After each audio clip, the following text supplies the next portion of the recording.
एक छोटे से गांव में एक बुजुर्ग महिला रहती थी, जिसके 3 बेटे और 3 बहुएं थी।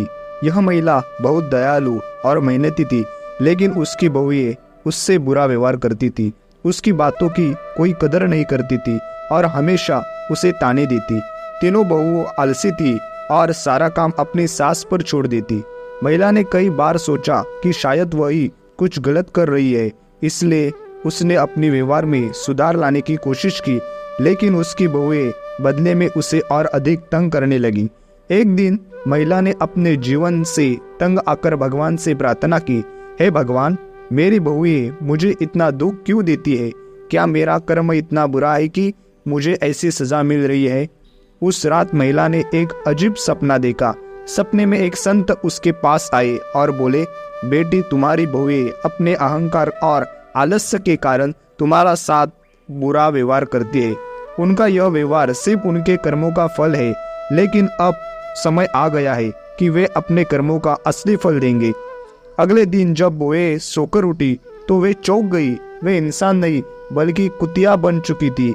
उन्होंने इधर उधर देखा, लेकिन उन्हें कोई नहीं पहचान रहा था। उन्हें एक नए रूप में वे गांव में गलियों में भटकने लगी। भूख प्यास से परेशान हो गई और गांव के लोग उन्हें डंडों से मारने लगे।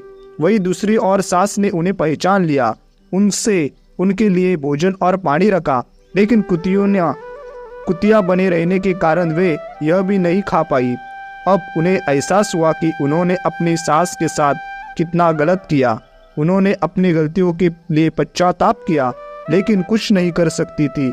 कुछ दिन बाद संत फिर से सपने में प्रकट हुए और महिला से बोले, बेटी, तुम्हारी बहुएं अपनी गलती समझ गई है। अब समय आ गया कि उन्हें दूसरा मौका दिया जाए।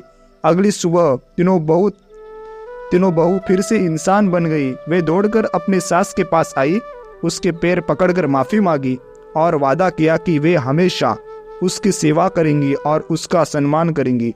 इस घटना के बाद तीनों बहुएं पूरी तरह बदल गई। गांव में यह बात आग की तरह फैल गई और सबको पता चल गया कि कर्मों का फल मिलकर ही रहता है। गांव के लोग अब उस बुजुर्ग महिला का आदर करते और उसके पास सलाह लेने आते। तीनों बहुएं भी अब गांव के लिए एक मिसाल बन गई। किसी ने किसको कभी भी अपने बड़ों के साथ बुरा व्यवहार नहीं करना चाहिए, वरना उसका समय उसे उसकी गलतियों का एहसास जरूर कराएगा। इस कहानी से पूरे गांव में सनसनी फैला दी और हर कोई इसे सुनकर अपने कर्मों के प्रति सचेत हो गया। हरे राम, हरे कृष्णा, हरे कृष्ण।